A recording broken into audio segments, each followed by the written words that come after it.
Bismillahirrahmanirrahim. Institute of Southern Punjab, Multan. Department of Computer Science. The subject is Basic Mathematics. Myself, Maria Batul. This lecture is for the class of BSIT semester 1st section A, and I am delivering the lecture number 9 for Basic Mathematics. We have discussed about the functions and their types and some common examples for functions, the main and range of a function, one function, then its own to type, and bijective function, and I already have given the example of each type of a function. So here are the examples and definitions of functions, और यहाँ पे हमारे पास कुछ further types of functions की explicit function of a type. Explicit function, like this is the example of an explicit function, y is equal to plus minus square root of cubic root of 1 minus x. This is an explicit function. Mean explicit function is a type of function जिसमें हम variables को separate नहीं कर सकते, explicit form में नहीं लिख सकते. y और x जो है वो merged form में होते हैं और उनको हम अलग-अलग नहीं कर सकते. The implicit form of a function, this is an example for implicit function. Implicit form of a function जिसमें x और y जो है वो दोनों एक साइड पे होते हैं और उनको हम सेपरेट आउट नहीं कर सकते. So explicit form में हम x and y को सेपरेट कर सकते हैं, implicit में दोनों को सेपरेट नहीं कर सकते. So these are some basic definitions for functions. और इसके अलावा कुछ definitions जो थी हमने last time पढ़ी थी last week. And next we have a topic for arithmetic operations on functions. Functions पे arithmetic operations जो है वो कैसे हम utilize करते हैं. First of all, let's suppose we have two functions f and g with any domain A and range set B. So if we have to find the sum of these two functions, तो हम इसको represent कैसे करेंगे, f plus g into x. x is any element from its domain, और जो domain का element है वो separately x पे apply, function f पे पहले apply होगा, then secondly उसको जो है second function g पे apply करेंगे. The intersection of the domains of f and g. Mean यहाँ पे f of x plus g of x की जो डोमेन होगी वो फंक्शन f और फंक्शन g का इंटरसेक्शन होगा. उन दोनों फंक्शंस का इंटरसेक्शन लेंगे तो जो वैल्यू आएगी वो इस समेशन वाले फंक्शन की डोमेन होगी. Then next is the difference.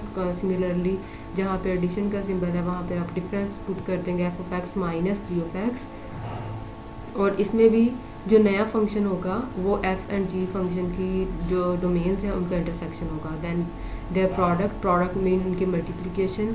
इसमें भी आप f of x अप्लाई करेंगे, फिर g of x, और इन दोनों को अलग-अलग मल्टीप्लाई कर देंगे. The intersection of the domain of f and g. इस केस में भी जो डोमेन है वो f एंड g का इंटरसेक्शन होंगे. देन कोशेंट या division, f divided by g is equal to f of x divided by g of x, and the domain is the intersection of domain of f and g with the point where g of x is not equal to 0. ठीक है, यहाँ पे condition ये है question में just कि जो denominator है उसमें g of x जो है वो इक्वल टू 0 नहीं होना चाहिए, अदरवाइज ये अनडिफाइंड हो जाएगा. तो आपने g of x की वो वाली डोमेन जिसमें x इज इक्वल टू 0 आता है, g of x is equal to 0 आता है, उसको एक्सक्लूड करके बाकी सारी डोमेन इसमें इंक्लूड कर सकते हैं. ठीक है, मतलब f of x and g of x की जो डोमेन है उसका इंटरसेक्शन लें, और अगर उनके इंटरसेक्शन में 0 आंसर आता है तो इस 0 को हम निकाल के बाकी सारी वैल्यूज़ को इसमें ऐड अप कर देंगे. Then next is the type of composition of functions. इसकी जो डिटेल्स थी वो मैंने लास्ट लेक्चर में बताई थी. f of g into x इस तरह से लिखते हैं, एंड इसको कंप्यूट कैसे करते हैं, पहले g of x फंक्शन को कैलकुलेट करते हैं, देन उसका जो आंसर होता है उसको फंक्शन f अप्लाई कर देते हैं, and this is the composition of two functions f and g. Further is the classification of functions. Next one function and onto function जो है वो हम ऑलरेडी पढ़ चुके हैं. So this is the definition for inverse function. Inverse of a function, if the function f and g satisfy two conditions, f of g of x is equal to x for all x belongs to domain of g, and g of f is equal to x for all x belongs to domain of f, then f and g are said to be inverse functions. Mean आप पहले f of g of x find करें, फिर g of f find करें, और दोनों का answer जो है वो सेम आए x, तो फिर दोनों फंक्शन जो है वो एक दूसरे के हमारे पास इन्वर्स फंक्शंस होते हैं. तो इसको ऐसे रिप्रेजेंट करते हैं, f bracket f inverse of x, f को उसी के इन्वर्स से मल्टीप्लाई करेंगे तो हमारे पास आंसर क्या आएगा, ये दोनों कैंसिल हो जाएंगे और आंसर जस्ट ये नंबर x बच जाएगा. The range of f inverse is equal to domain of f, and domain of f inverse is equal to range. Mean जो फंक्शन f की डोमेन है वो f इन्वर्स फंक्शन की range है, और जो f इन्वर्स फंक्शन की range domain है वो फंक्शन f की रेंज है. Okay, here's the topic of our lecture, main topic, limits. Limits हम क्या कहते हैं इसमें? Development of calculus was stimulated by two geometric problems, finding the area of planes regions and finding tangent lines on curves. Both these problems are related to the concept of limits. Okay, अब इसमें हमारे पास let's suppose हम functions already discuss कर चुके हैं. हमने कोई भी फंक्शन पढ़ लिया और हमने देखना है कि उसमें जो फंक्शन के अंदर जो हमने वेरिएबल यूज़ किया हुआ है एक्स, अगर उसकी वैल्यूज़ हम इंक्रीज करते जाते हैं तो जो फंक्शन है उसका बिहेवियर क्या है, मतलब वो उसकी क्या लिमिट आती है. अब लेट्स सपोज अगर एक्स जो है वो इन्फिनिटी को अप्रोच कर रहा है तो एफ ऑफ एक्स का आंसर क्या आता है, हमने उसकी लिमिट का आंसर चेक करना होता है. Okay, notation one sided limit of f of x. One sided limit जो है उसको आप इस तरह से लिखते हैं, जो उसकी लिमिटिंग वैल्यू है उसके साथ इस तरह से माइनस का सिंबल लिखते हैं. एंड जो इसमें ये लेफ्ट हैंडेड लिमिट है जिसके साथ माइनस लिखते हैं, और जिसके साथ पॉजिटिव सिंबल आता है वो राइट हैंडेड लिमिट होती है. Limit x approach to x not f of x and limit x approach to x not f of x. The limit of f of x as x approaches to x not from the left side. ये वाली जो limit है जिसमें negative है उसमें हम कहते हैं कि ये लेफ्ट साइड से अप्रोच कर रही है, और जिसमें प्लस सिंबल है वो राइट साइड से अप्रोच कर रही है. ठीक है, as x approaches to x not from left side और if x approaches to x not from right side. Two sided limit of f of x as x not. अब अगर हमारे पास किसी फंक्शन की बोथ लिमिट्स एग्जिस्ट करती हैं left hand limit also the right hand limit, then हम कहते हैं कि फंक्शन की जो लिमिट है वो इसके इक्वल है. मेन की फंक्शन की जो लिमिट है वो x approach to x not, अब इसके साथ कोई सिंबल नहीं लिखेंगे, इसमें ये वैल्यू जो है वो लेफ्ट हैंड लिमिट और राइट हैंड लिमिट के इक्वल आती है. ठीक है, ये दोनों लिमिट्स एग्जिस्ट करती हैं और उनका आंसर जो है उसको हम इस तरह से लिखते हैं. The limit of f of x as x approaches to x not f limits at infinity x approach to infinity plus infinity और x approach to minus infinity, इसको इस तरह से लिखते हैं. कंप्यूटेशनल टेक्निक्स क्या है लिमिट्स फाइंड आउट करने की. फर्स्ट पॉइंट है हमारे पास, let's suppose k is any constant and we have to find the limit for this constant. तो कांस्टेंट की लिमिट जो है अगेन वही कांस्टेंट होता है. As x approaches to any number x naught then k will be k. After x naught number of times the constant will remain same, so limit of any constant is that constant. और इसकी left hand limit जो है जिसके साथ plus symbol लिखा है वो भी के ही आएगी, और राइट हैंड लिमिट भी के ही आती है. Next, x approach to x naught यहाँ पे कोई रियल नंबर है, और यहाँ पे प्लस इन्फिनिटी और माइनस इन्फिनिटी ये बता रहे हैं कि ये पॉजिटिव नंबर्स की तरफ इंक्रीज कर रही है, और x approach to negative infinity ये बता रहे हैं कि ये नेगेटिव नंबर्स की तरफ बढ़ती जा रही है इसकी वैल्यू, या इसकी वैल्यूज डिक्रीज हो रही हैं. तो यहाँ पे हमारे पास let's suppose x is equal to x not. तो इसमें हमारे पास यहाँ पे एक्स नॉट को अप्रोच कर रहा है तो एक्स जो है वो एक्स नॉट के इक्वल आ जाएगा. मतलब जैसे जैसे एक्स की वैल्यूज एक्स नॉट की तरफ जा रही हैं ये एक्स जो है वो एक्स नॉट के इक्वल हो जाएगा, और यहाँ पे जैसे जैसे एक्स प्लस इन्फिनिटी को अप्रोच करेगा ये एक्स जो है वो इन्फिनिटी के इक्वल आ जाएगा, प्लस इन्फिनिटी, और यहाँ पे ये माइनस इन्फिनिटी की. And the third rule, x approach to zero from left side from right side, then the limit of the function 1 over x will be plus infinity, and the limit of the function left hand limit of the function 1 over x will be minus infinity, and these both limits is equal to 0 आ जाएंगी. Okay, हमें पता है कि 1 over infinity जो है हमेशा equal to 0 होता है, तो इस केस में हमारे पास यहाँ पे आंसर 0 है. Again sum of the limits, limit f of x plus g of x is equal to limit f of x plus, यहाँ पे लिमिट्स जो है पहले दोनों फंक्शंस को सम अप किया हुआ है, देन उनकी लिमिट फाइंड की है, और इस राइट हैंड साइड पे पहले दोनों फंक्शंस की rather as limits find out की हैं एंड देन उनको सम अप किया हुआ है. Okay, same rule goes for the subtraction and same rule goes for multiplication and the same rule goes for quotient of two functions. Here is the nth root of any function. अगर हमारे पास nth root की form में कोई function है और हमने इसकी limit find करनी है तो लिमिट सिमिलरली स्क्वायर रूट के अंदर लिमिट अप्लाई कर देंगे और इसका nth रूट फाइंड कर लेंगे. एंड अगर हमारे पास पावर की फॉर्म में है n और हमने लिमिट अप्लाई करनी है तो लिमिट फंक्शन पर सिंपली अप्लाई करके फिर उसकी पावर n ले लेंगे. और यहाँ पे हमारे पास एक रिजल्ट है x की पावर n, तो ये लिमिट आ जाएगी लिमिट एक्स की power n as x approaches to plus infinity और माइनस इन्फिनिटी, आंसर जो है वो प्लस इन्फिनिटी आएगा. ये हमारे पास रूल्स है कुछ. Okay, next rule is x approaches to plus infinity और minus infinity a not plus a1 plus a2 up to so on an-1 xn-1। तो ये हमारे पास इसका आंसर जो है वो आएगा an(xn). ओके, एंड अगर इस फॉर्म में हो तो an(xn) डिवाइडेड बाई bn(xn), मतलब इन वैल्यूज़ को देख के हमने एस्टिमेट लगा लिया कि इसकी nth वैल्यू क्या होगी। nth वैल्यू an(xn) होगी और डिनोमिनेटर में bn(xn) होगी। So here is the theorem called squeezing theorem. Let f, g and h be function। वहाँ पर तीन functions given है f, g and h functions with g of x is less than or equal to f of x and f of x is less than or equal to h of x for all x in some open interval containing the points। मतलब open interval, ये जो x की values हैं वो किसी real line के subset में से हमने चूज़ की है। If limit x approaches to a, g of x is equal to limit x approaches to a, h of x is equal to l। मतलब अगर इन दोनों फंक्शंस की लिमिट l है तो फिर उन्होंने कहा फंक्शन f जो है वो जो तीसरा फंक्शन है जो मिड में है उसकी सीक्वेंस भी इसी फंक्शन की इक्वल होगी। ठीक है, g of x सबसे स्मॉलेस्ट फंक्शन है, h of x is the largest one and the middle one is f of x। और हमें लार्जेस्ट फंक्शन की लिमिट पता है और स्मॉलेस्ट फंक्शन की, तो जो अगर दोनों की लिमिट सेम है तो फिर मिडल वन जो फंक्शन है उसकी लिमिट भी वही होती है। जैसे यहाँ भी उन्होंने दिया हुआ है limit x approaches to 0 sine x over x जो है वो 1 के इक्वल होती है ये लिमिट, और limit x approach to 0 1 minus cos of x divided by x जो है वो 0 के इक्वल होता है।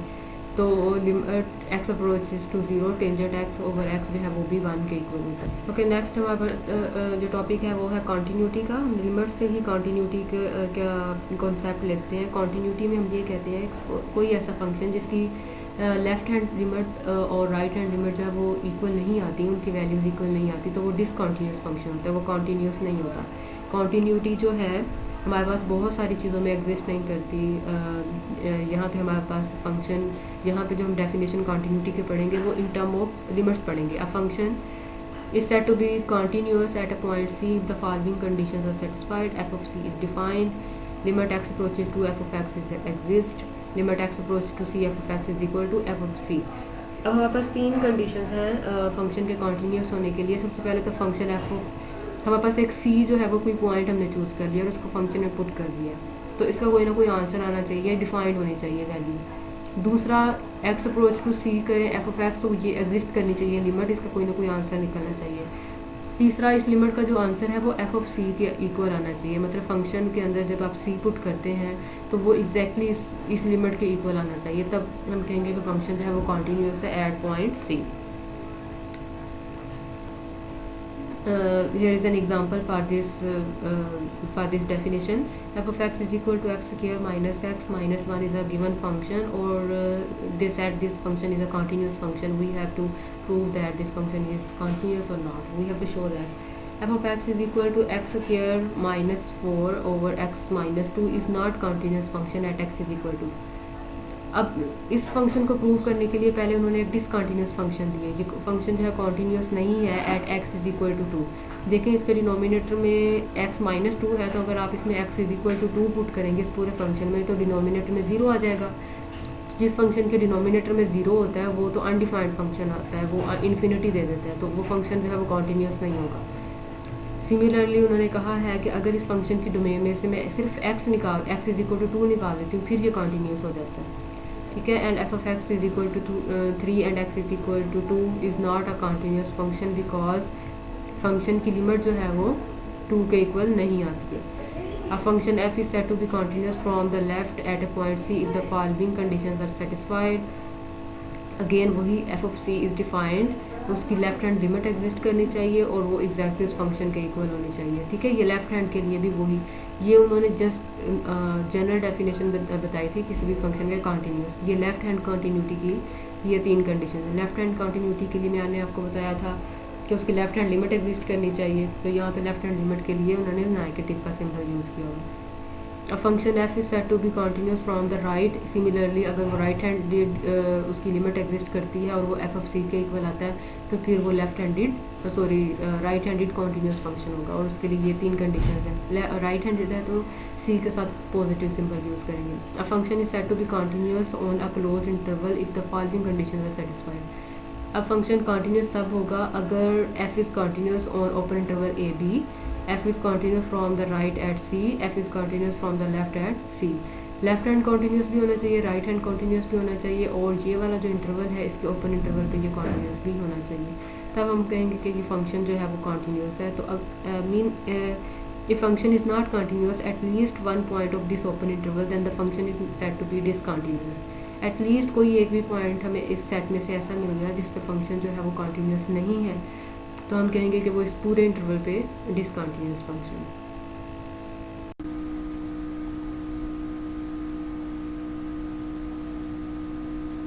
Okay class, last week we have discussed the limits and limits of different functions and how to calculate the limits and their particular rules to calculate the limits of different functions.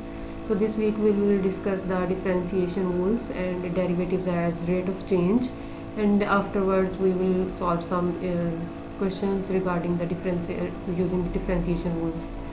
First of all, we have the introduction of these differentiation rules. First is the derivative. The derivative of a function f at a number a is f prime of a.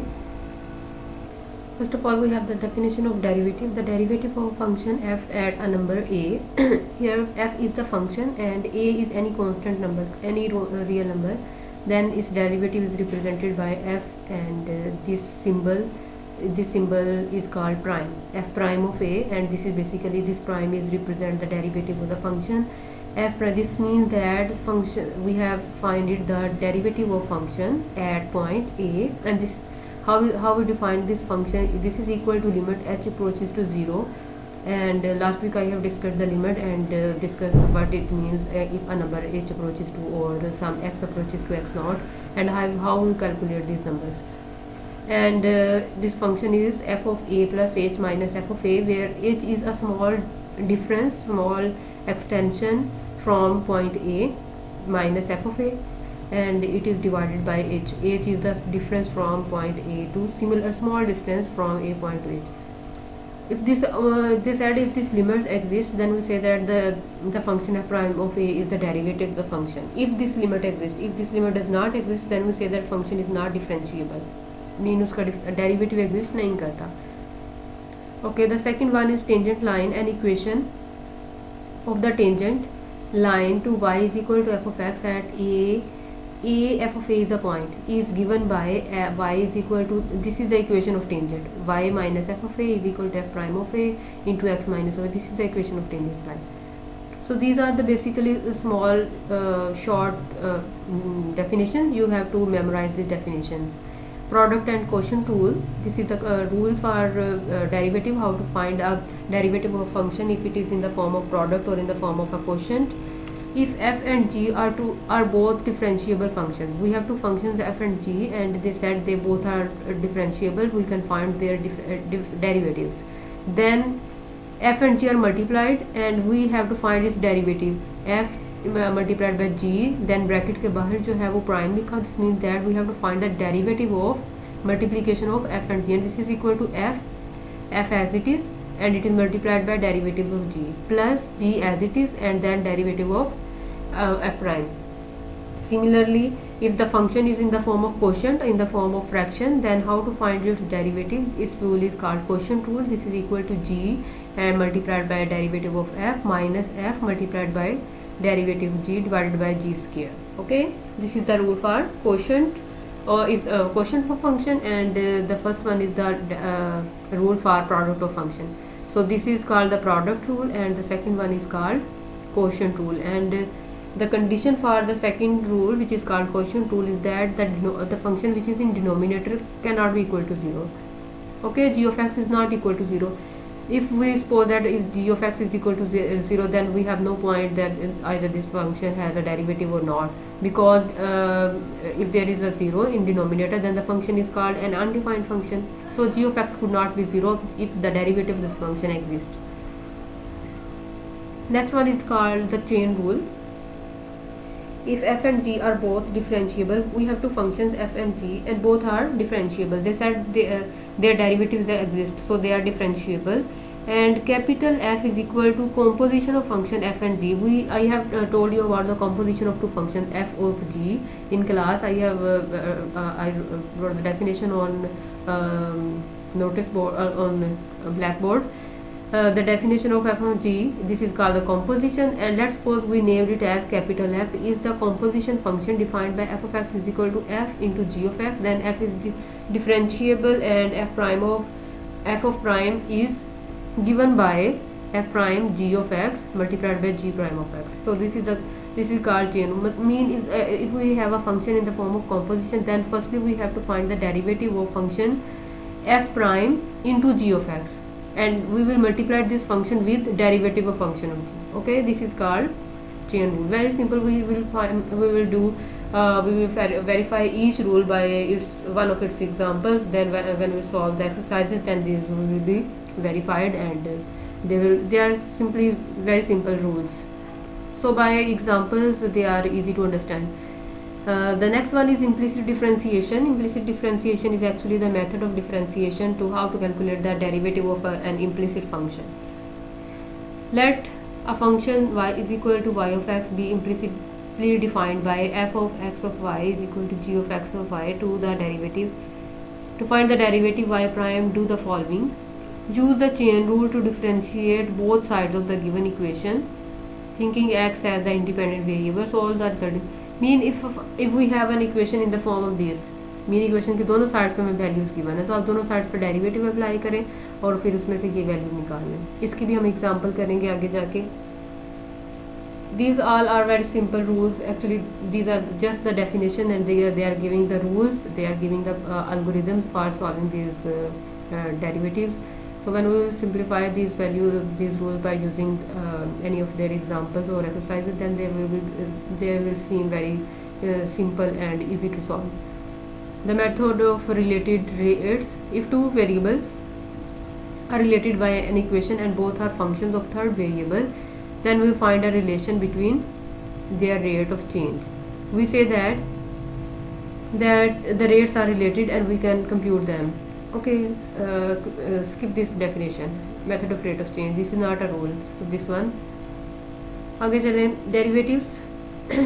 These are the definitions of the derivative. We already have discussed the derivatives. यहाँ पे उन्होंने just उसके discussion और basic जो है वो कुछ examples उन्होंने दी हुई हैं.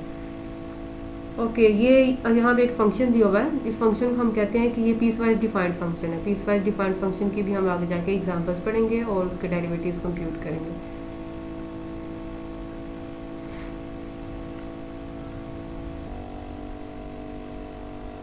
So here we have some questions for derivatives, and we have to solve these questions and find their derivatives. So look at first question. Square root of x multiplied by tangent of x. We have to find its derivative. This is a function product of two functions. The first function f of x is square root of x, and the second function is tangent of x. These two functions are multiplied for. So how we will solve this function? So this is the hint for question number 1.